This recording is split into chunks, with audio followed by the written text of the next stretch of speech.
Surrounded by treacherous seas, Ionia is composed of a number of allied provinces scattered across a massive archipelago known to many as the First Lands. Since Ionian culture has long been shaped by the pursuit of balance in all things, the border between material and spiritual realms tend to be more permeable here, especially in the wild forests and mountains. Although these lands' enchantments can be fickle, its creatures dangerous and fey. For many centuries, most Ionians led lives of plenty. The warrior monasteries, provincial militias, and even Ionia itself had been enough to protect them. But that ended 12 years ago, when Noxus attacked the First Lands. The Empire's seemingly endless war hosts savaged Ionia and were only defeated after many years and at a great cost. Now, Ionia exists in an uneasy pace. Different reactions to the war have divided the region. Some groups, such as Shojin monks or the Kinko, seek a return to isolationist pacifism and pastoral traditions. Other more radical factions, such as the Navori Brotherhood and the Order of Shadow, demand the militarization of the land's magic to create a single unified nation that can take vengeance on Noxus. The fate of Ionia hangs in a delicate balance that a few are willing to overturn, but all can feel shifting, uneasy beneath their feet. Life in Ionia is as such. The First Lands, magic, suffices every part of Ionia, its people, its history, and most of all, the land itself.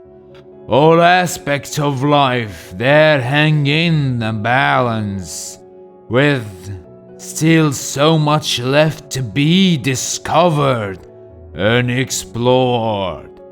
Those who call this vast continent home strive to find harmony among the diverse races and habitats, far older than most others on Runeterra.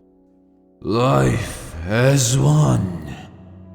People of Ionia's many provinces have always seen themselves as a part of the natural world and adapted their ways to live alongside all manners of fantastical flora and fauna. To outsiders, such close relationship may appear strange, but it is through this interdependence that both the land and its inhabitants have thrived for countless generations. An ancient and respected history.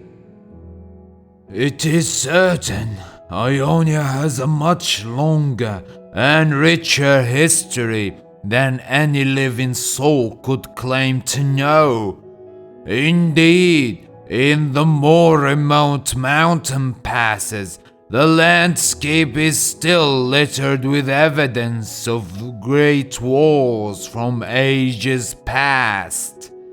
But instead of clearing the ruins, the Ionian chose to respect what remains, even if they no longer fully understand what it represents. The great monasteries. Though the birthplace of many civilized forms of martial arts, Ionia maintains no standing armies.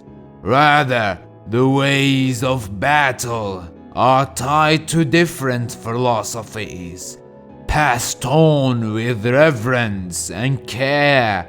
In the northeastern mountains, the monastery of Ionia has long been a sanctuary for those seeking to better understand their connection to the spirit realm. Built into nature, Ionian architecture is characterized by a sense of natural flow and grace, aspiring to reflect the ethereal beauty of the land.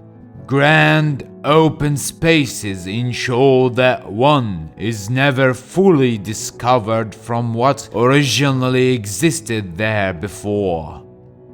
The Placidian of Navori, situated at the heart of the continent.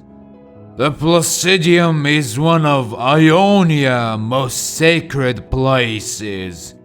Many have journeyed there to study at renowned schools, or meditate in its wild, magical gardens. Undoubtedly, this is why it became such a tempting target for the invading armies of Noxus, the Great Stand.